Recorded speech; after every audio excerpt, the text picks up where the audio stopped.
ब्रह्मांड और मनुष्य का संबंध क्या है? ज्योतिष का शाब्दिक अर्थ है ज्योति, मतलब सूर्य, चंद्रमा, ग्रह, तारे। ईश मीन्स ईश्वर का आदेश, विज्ञान। इसका मतलब है कि ज्योतिष ईश्वर के प्रकाश का विज्ञान हमारे शरीर, मन और आत्मा पर ग्रहों और नक्षत्रों की तरंगे सीधा प्रभाव डालती है। यानी यह विज्ञान केवल भविष्यवाणी नहीं बल्कि ब्रह्मांडीय ऊर्जा को समझने की एक चाबी है। हर ग्रह सिर्फ धातु या पत्थर का पिंड नहीं है, बल्कि वह एक ऊर्जा का स्रोत है।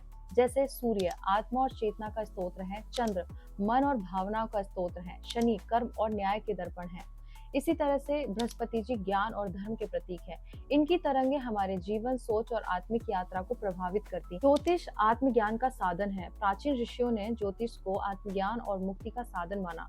जन्म कुंडली सिर्फ विवाह, नौकरी, संतान की जानकारी नहीं देती, बल्कि यह दिखाती है कि आत्मा का स्वभाव क्या है, पिछले जन्मों के संस्कार क्या है, इस जन्म में साधक का मार्ग क्या है और कौन सी तपस्या भक्ति से मुक्ति की संभव है।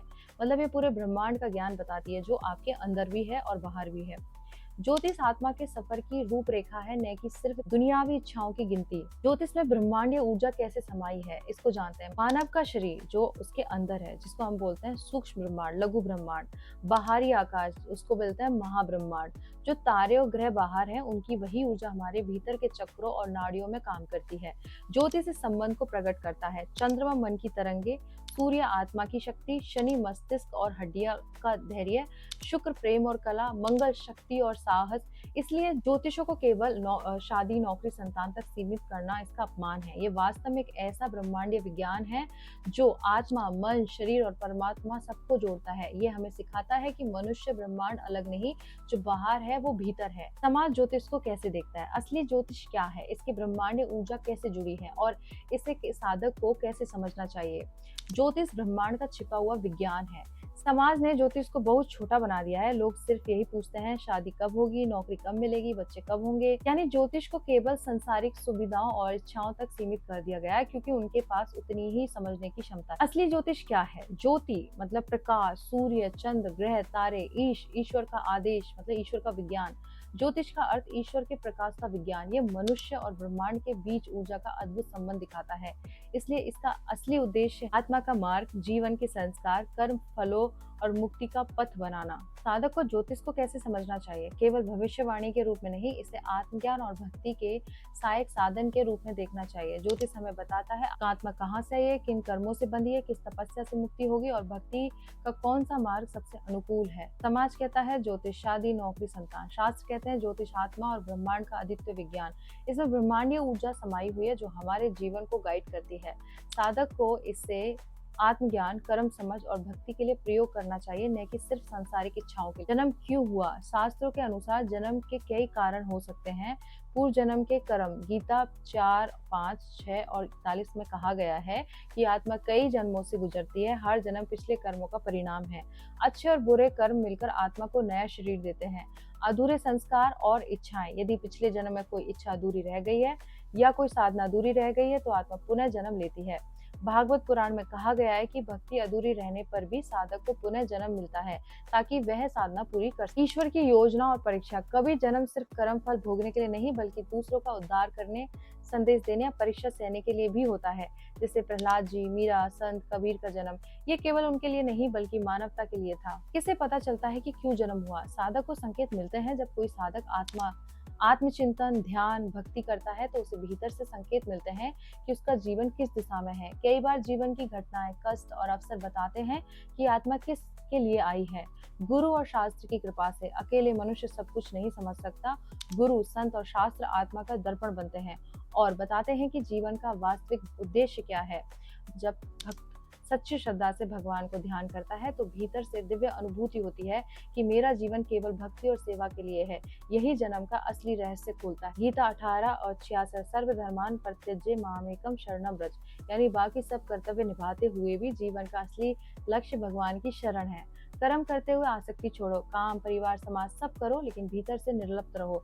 यही कर्म योग है। गुरु और शास्त्र का मार्ग अपनाओ। जन्म का कारण नहीं समझ पाता, उसके लिए गुरु का सानिध्य आवश्यक है। गुरु बनाने इसलिए बोला जाता है जो अपनी आत्मा को नहीं पहचानते। वो आत्मा ही उसकी गुरु होती है। गुरु जीवन को स्पष्ट दिशा देते हैं। सेवा, करुणा, सहनशीलता, जीवन में जो भी मिले सुख दुख अपमान उसे ईश्वर का दिया मानकर सहना और आगे बढ़ना। यदि आत्मा की परिपक्वता जन्म क्यों हुआ, पिछले कर्म प्लस अधूरे संस्कार प्लस ईश्वर की योजना। किससे पता चलता है? साधक को संकेत, गुरु और शास्त्र की कृपा और भगवान की अनुभूति से। क्या करना चाहिए? कर्तव्य निभाते हुए भगवान की भक्ति, आत्मज्ञान और सेवा का मार्ग अपनाना चाहिए। जो इंसान केवल समाज का बनकर इस दुनिया से चला जाता है, फिर क्या होता है? समाज का बनकर जीने का अर्थ है, समाज का बनकर जीना मतलब जीवन भर शादी, परिवार, पैसा, मान सम्मान और परंपराओं को ही सबसे बड़ा लक्ष्य मानना। भगवान, आत्मा और मुक्ति के बारे में न सोचना, केवल ये मानना कि लोग क्या कहेंगे, यही जीवन का सत्य है। मृत्यु के बाद ऐसे इंसान का क्या होता है? कर्म फल का बंधन बना रहता है। जिसने केवल समाज के लिए जिया वह कर्मों और इच्छाओं से मुक्त नहीं होता। उसकी आत्मा फिर जन्म मरण के चक्र संसार में बन जाती है। पितृलोक या योनियों में भटकना। गरुड़ पुराण में वर्णन है कि जो आत्मा केवल सांसारिक बंधनों में फंस कर मरती है वह कुछ समय तक पितृलोक में रहती है, फिर अपने कर्म और इच्छाओं के अनुसार नया जन्म पाती है। मुक्ति नहीं मिलती। मुक्ति मोक्ष केवल उन्हें मिलती है जो जीवन में परमात्मा को लक्ष्य बनाते हैं। जो केवल समाज का बनकर जीते हैं वे इस अवसर को खो देते हैं। अधूरे संस्कार लौटते हैं। अगर किसी ने भक्ति को नहीं अपनाया तो अगले जन्म में वही कष्ट, वही परीक्षाएं फिर से दोहराना पड़ेगा। यही कारण है कि आत्मा बार बार इस संसार में लौटती है। शास्त्र क्या कहते हैं? गीता 9:25 यान्ति देवव्रता देवान् पितरन् यान्ति पितृव्रतः भूतानि यान्ति भूतज्या यान्ति माद्यजनपि माम। जो देवता की पूजा करते हैं वे देवलोक जाते हैं, जो पितरों की पूजा करते हैं पितृलोक जाते हैं, जो भूत प्रेत की पूजा करते हैं वे उसी योनि में जाते हैं और जो मेरी पूजा करते हैं वे मेरे पास आते हैं। समाज का बनकर जीने वाला पितृलोक या कर्मों के अनुसार जन्म मरण में फंसा रहता है। भक्ति का जीवन जीने वाला ही परमात्मा को पाता है। जो इंसान केवल समाज का बनकर चला जाता है उसका जीवन अधूरा रह जाता है। वह पितृलोक या अन्य लोकों में जाकर फिर जन्म मरण के चक्र में बन जाता है।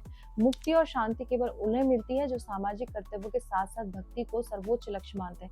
अगर कोई इंसान सिर्फ भक्ति बनकर चला जाए तो उसके बाद क्या होता है? किसकी मदद करता है इसमें? यानी जन्म क्यों हुआ, मरने के बाद क्या होता है, समाज का बनना और भक्ति मार्ग, इसमें ज्योतिष की भूमिका क्या है? ज्योतिष आत्मा का दर्पण। ज्योतिष केवल शादी, नौकरी, बच्चों का विज्ञान नहीं बल्कि यह आत्मा की यात्रा का नक्शा है।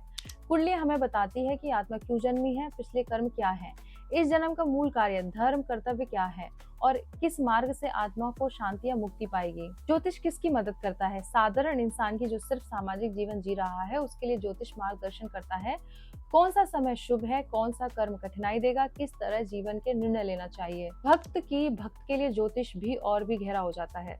ये बताता है कि उसकी भक्ति में कौन से ग्रह नक्षत्र बाधाएं देंगे, कौन से समय में साधना और फलदायी होगी, कौन सी तपस्या उपाय से उसकी भक्ति और तेज होगी।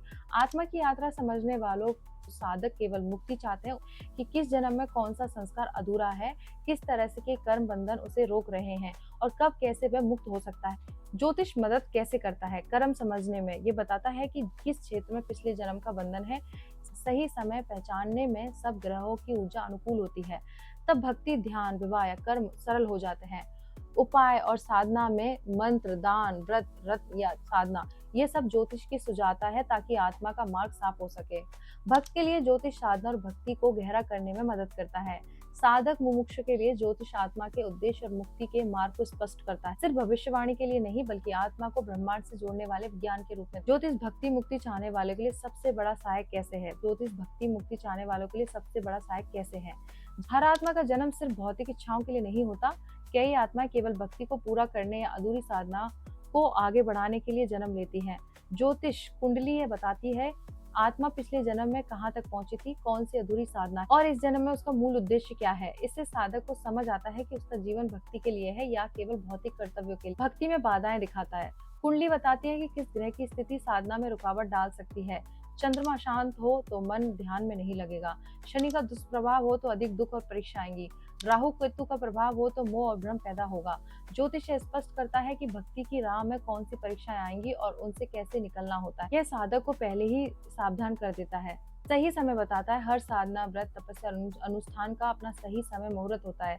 ज्योतिष से दिखाता है कि कब साधना से जल्दी फल मिलेगा, कब मन स्थिर रहेगा और कब ईश्वर की कृपा अधिक सहजता से अनुभव। साधक को अपनी आध्यात्मिक यात्रा में गति मिलती है। उपायों से मार्ग प्रशस्त करता है। जब कोई ग्रह बाधा बनता है तो ज्योतिष की उपाय मंत्र जप, दान पुण्य, उपवास, रत्न या विशिष्ट साधना, ये सब साधक के मन को शुद्ध करते हैं और भक्ति से स्थिरता लाते हैं, मुक्ति का मार्ग खोलता है। भागवत पुराण कहती है, जिसने अपने जन्म का उद्देश्य जान लिया है वही मुक्त हो सकता है। ज्योतिष आत्मा को यह बोध कराता है कि यह जन्म सिर्फ खाने कमाने परिवार तक सीमित नहीं है, बल्कि परमात्मा की प्राप्ति का अवसर है। साधक जब इसे समझ लेता है तब वह अपना जीवन भक्ति को समर्पित कर देता है। भक्ति चाहने वाले के लिए ज्योतिष दिखाता है कि कौन से ग्रह साधना में सहायक या बाधक है और सही समय क्या है। मुक्ति चाहने वाले के लिए ज्योतिष ये याद दिलाता है कि जन्म का असली उद्देश्य आत्मा को मुक्त कराना है, न कि केवल सामाजिक बंधनों में उलझना। इसलिए ज्योतिष साधक का दृश्य गुरु है, जो उसे ब्रह्मांड की ऊर्जा से जोड़कर भक्ति और मुक्ति की राह दिखाता है। भविष्य नहीं दिखाता है, बताता है आत्मा और भक्ति मुक्ति का मार्ग। ज्योतिष भविष्य नहीं बताता, यह आत्मा को भक्ति और मुक्ति का मार्ग दिखाता है। इस तरह से मैंने आपको ज्योतिष के बारे में बताया है। मेरी वीडियो को शेयर कीजिए और मेरे साथ बोलिए ओम नमः पार्वती पते हर हर महादेव शिव शंभो।